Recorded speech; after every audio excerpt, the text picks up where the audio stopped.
నమస్తే, నేను మీ తేజ. మహారాష్ట్రలో ఒక దారుణమైన ఘటన జరిగింది. కొడుకుని కాపాడడం కోసం తల్లి, తండ్రి ఇద్దరు కూడా మరణించారు. ఇదంతా కూడా అందరూ చూస్తుండగానే జరిగింది. కొండపై నుంచి పడిపోయారంటూ కూడా చెప్తున్నారు. అసలు ఏం జరిగింది? ఎందుకు కొడుకుని కాపాడడానికి ప్రయత్నించారు? ఈ విషయాలను కూడా తెలుసుకునే ప్రయత్నం చేద్దాం. మనతో పాటు మాట్లాడడానికి సీనియర్ జర్నలిస్ట్ దాము బాలాజీ ఉన్నారు. ఆయనతో మాట్లాడదాం. నమస్తే సార్. నమస్తే. సో ఒక ఫోన్ ఈఎంఐ కట్టడం కోసం కొడుకు కొండపైకి వెళ్తే తర్వాత తండ్రి వెళ్ళాడు. దాని తర్వాత తల్లి వెళ్ళింది. సో కొండపై నుంచి పడిపోయారని చెప్తున్నారు. అందరి కళ్ళ ముందు ఇదంతా జరిగిందని చెప్తున్నారు. అసలేంటి సార్, ఏం జరిగింది? ఈ మధ్య కాలంలో చాలా హత్యలు, ఆత్మహత్యలు ఈ రెండిటికి ఐఫోన్ కారణం అవుతాం. మనం మొన్న చూసాం, ఇక్కడ రూపారెడ్డిని చంపింది కూడా ప్రధానంగా ఐఫోన్ కొనుక్కోవాలని, బైక్ కొనుక్కోవాలని. ఈ రెండు కారణాలు. అలాగే తన తాతని చంపేసింది 13 ఏళ్ల అమ్మాయి. అమ్మాయిది కూడా అదే, ఐఫోన్ కొనుక్కోవాలంటే వాళ్ళ తాత డబ్బులు ఇవ్వలేదని తాతని చంపించింది. ఇలాగా చాలా ఆత్మహత్యలు, హత్యలు. ఆ మధ్య తల్లి ఫోన్కి డబ్బులు ఇవ్వట్లేదని తల్లిని చంపేశాడు కొడుకు. నాగపూర్లోనే అంటే జరిగిన సేమ్ జిల్లాలోనే ఆ మధ్య 2025లో 16 ఏళ్ల అబ్బాయి ఫోను కొనివ్వలేదని కొండ మీద నుంచి దూకి చనిపోయాడు. తర్వాత 13 ఏళ్ల అబ్బాయి ఇదే నాగపూర్లోనే ఆత్మహత్య చేసుకొని చనిపోయింది. సో ఇలాగా చాలా సంఘటనలు. ఐఫోన్ అనే పిచ్చి ఈ జంజీలో చాలా పెరిగిపోయింది విపరీతంగా. ఆ మధ్య మా ఫ్రెండ్ ఒక చోటుకి వెళ్తే వాళ్ళ ఆఫీస్లో ఒక అమ్మాయి ఐఫోన్ అమ్ముతున్నా అని చెప్పింది. మా ఫ్రెండ్ వాళ్ళ బాస్ ఆఫీసు మేనేజర్. ఆయన, ఇతను మీరు ఫోన్ కొనాలంటున్నారు కదా సార్, మా ఎంప్లాయీ అమ్ముతుందంట, కొంటారా అని అడిగాడు. సరే, ఈయన అది బాగానే ఉంది, కొత్తగానే ఉంది ఫోను. ఈయన అడిగాడు క్యూరియాసిటీతో, నువ్వు ఎందుకు అమ్మేస్తున్నావు మా ఫోన్ అని. కొత్త వెర్షన్ వచ్చింది అంకుల్ అని చెప్పిందంట. అంటే కొత్త వెర్షన్ వస్తే పాతది అమ్మేసి కొత్తది కొనుక్కోవాలి. కొత్త వెర్షనే ఉండాలి, మళ్ళీ పాత వెర్షన్ ఉండకూడదు. ఇటువంటి కొత్త వెర్షన్లు ఏముంటాయి, ఒక 4-5 యాడ్ చేస్తాడు, అంతకంటే ఏమి జరగవు. అయినా కూడా కొత్త వెర్షన్ అంటే కన్జ్యూమరిజం ఏం చేస్తుందంటే మనల్ని డిజైర్స్ అంటే ఒక ఫోన్ కొనాలనే డిజైరు ఇంకా పెరుగుతుంది. కోరికను కోరుతుంది. ఫోన్ కొన్నాక కోరిక ఆగిపోవాలి కదా, ఆగదు. మరింత బెటర్ ఫోన్ కొనాలి, మరింత బెటర్. మనం నిరంతరం అసంతృప్తిలోనే ఉంటాం. మన ఫోన్తో మనం సాటిస్ఫైయింగ్ కాము. ఎందుకంటే మన కారుతో మనం సాటిస్ఫైయింగ్ కాము. మన కారులో వెళ్తూ ఆ కారు ఉంటే బాగుండు, ఈ కారు ఉంటే బాగుండు, మనకి ఈసారి అది కొనాలి అని నిరంతరం మనల్ని కోరికను పెంచే విధంగా కన్జ్యూమరిజం చేస్తుంది. సో అది యూత్లో ఎక్కువ ఉందన్నమాట. ఆల్రెడీ యూత్లో డేటా ప్రకారం 15 ఇయర్స్ నుంచి 29 ఇయర్స్ లోపల 95% యూత్కి స్మార్ట్ ఫోన్లు ఉన్నాయి ఇండియాలో. 95. సో ఈ స్మార్ట్ ఫోన్లలో కూడా ఇప్పుడు ఐఫోన్లు కావాలి. ఐఫోన్లు కాస్ట్ ఏమి తగ్గట్లేదు, పెరుగుతూనే ఉంది. లేటెస్ట్ 17 2 లక్షల వరకు పైన ఉంది. నేను 14 Pro Max ఉన్నప్పుడు 1,00,000, అది కూడా నేను ఎక్కడో బయట నుంచి తెప్పిస్తే 1,05,000 అయింది. ఇక్కడైతే అప్పుడు 1,30,000 ఉండింది. సో నేను వీడియో షూట్ కోసం అది కొన్న. అదర్వైజ్ అది వేస్ట్ అని నా అభిప్రాయం. ఐఫోన్ అనేది వేస్ట్. ఆండ్రాయిడ్ నీకు 30-40,000లో ఆండ్రాయిడ్, ఐఫోన్లో ఉన్న లక్షణాలన్నీ ఆండ్రాయిడ్లో ఉంటాయి. ఓన్లీ ఏంటంటే దాన్ని ఏదో కెమెరా బాగుందనో ఇంకోటి, వీడు ఆ కెమెరా ఎప్పుడు వాడతాడో కూడా తెలియదు. కెమెరా బాగుంది అనుకుందాం ఫర్ ఎగ్జాంపుల్, ఆయన ఎన్నిసార్లు ఫోటోలు తీస్తారు, ఎన్నిసార్లు వీళ్ళు వీడియోలు తీస్తారు, ఏమీ ఉండదు.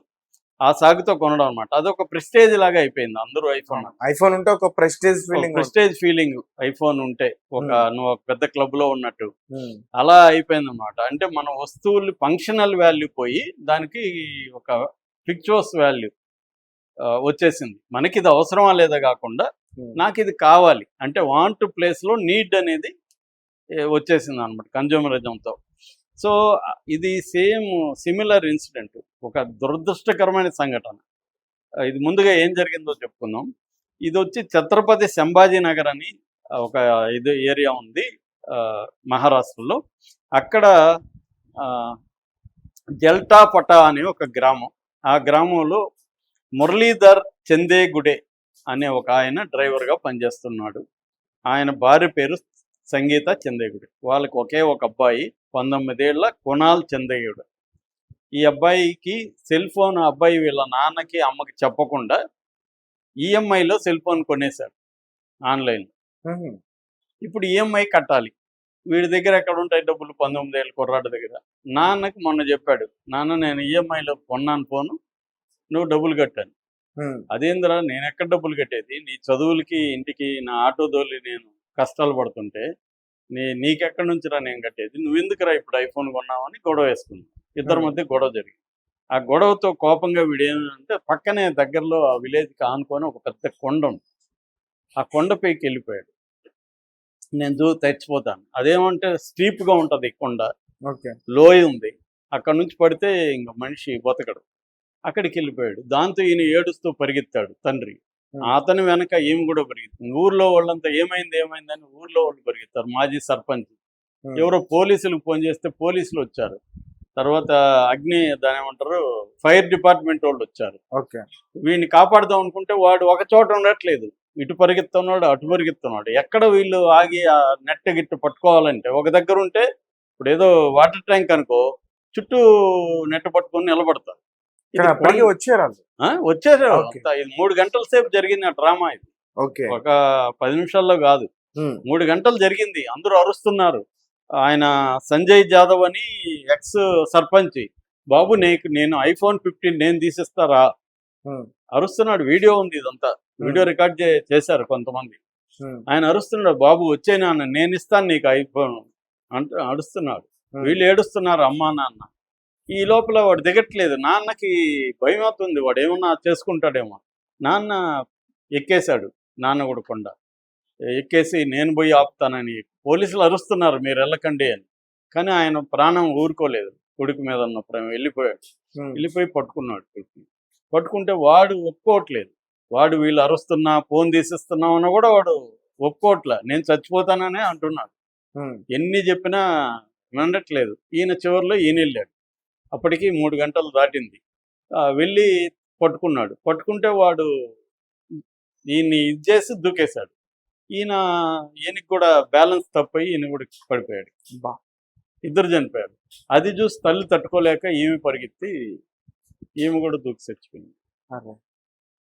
అందరూ చూస్తుండగా, వందలాది మంది చూస్తుండగా 3 ప్రాణాలు విత్ ఇన్ 3 అవర్స్లో. ఒక ఫోన్ కోసం ఫ్యామిలీ వైఫై అయిపోయింది, ఫోను ఇది కట్టడం కోసం. ఇది ఇప్పుడు దేశవ్యాప్తంగా డిస్కషన్లోకి వెళ్ళింది. అంటే ఒక 19 ఏళ్ళ కుర్రవాడికి ఐఫోన్ అవసరం ఏంటి? ఫస్ట్ ఆఫ్ ఆల్ సరే వాడికి ఫోన్ అవసరం అనుకుందాం. ఫోన్ అవసరం అయితే ఏముంది, 10,000లో కూడా వాడి అవసరాలన్నీ తీరే ఫోన్లు వస్తాయి. వాళ్ళ నాన్న డ్రైవరు, వీడిని కష్టాలు పడి చదివిస్తున్నాడు. అది కాకుండా ఇప్పుడు ఆయన మీద ఈ బరువు పడితే 1 lakh 2 lakh బరువు పడితే, ఆయనకి ఆల్రెడీ ఆయన కారు ఆటో నడుపుకుంటున్నాడు, దానికి ఈఎంఐ కట్టాలి, వీడి చదువులకి అప్పులు చేశాడు, ఇవన్నీ చేసి ఫ్యామిలీని నడుపుతూ చేయాలి. కానీ ఆ కుర్రాడికి ఏమీ పట్టలేదు. నాకు ఫోన్ కావాలి, మా నాన్న నన్ను తిట్టాడు, ఇంతే. ఎందరో చెప్తున్నా వినలేదు. చివరికి దురదృష్టం ఏంటంటే వీళ్ళ నాన్న పోకుండా ఉన్నా వాడొకడే చనిపోయిండు. కానీ తండ్రి ప్రాణం అలా ఉండదు కదా, తల్లిదండ్రులు కాపాడుకోవడం కోసం ప్రయత్నించారు. ఆ ప్రయత్నంలో అతను చనిపోయాడు. ఎప్పుడైతే భర్త కొడుకు చనిపోయినారో ఈమె షాక్కి గురైపోయి నేను బతికేది ఎలాగని ఆమె కూడా చనిపోయింది. సో అంటే క్లియర్గా మనకి ఏంటంటే దీన్ని ఎలా అర్థం చేసుకోవాలి, ఇందులో ఎవరు తప్పు ఉంది అంటే, ఇది కన్జ్యూమరిజం. ఒక్కరిని వ్యక్తుల్ని తప్పు అనలేము. కన్జ్యూమరిజం మనల్ని అందరినీ చిన్నప్పటి నుంచి కిడ్ ప్లేయన్స్ అని ఆ మధ్య ఒక బుక్ వచ్చింది. కిడ్ ప్లేయన్స్ అంటే కిడ్స్ని ఎలా ఇన్ఫ్లుయెన్స్ చేయాలి. చాలా ఇళ్లలో కిడ్సే డిసైడ్ చేస్తారు ఏ టీవీ కొనాలి, ఏ కారు కొనాలి కూడా కిడ్ చెప్తాడు. కొడుకు చెప్తుంటాడు నాన్నని అమ్మని, వీళ్ళు డిసైడ్ చేస్తారు ఫలాని కారు కొనాలి. మా ఫ్రెండ్ ఒక అతను ఉండేవాడు, 11 రాత్రి 12 వరకు ఇంటికి వెళ్ళడు.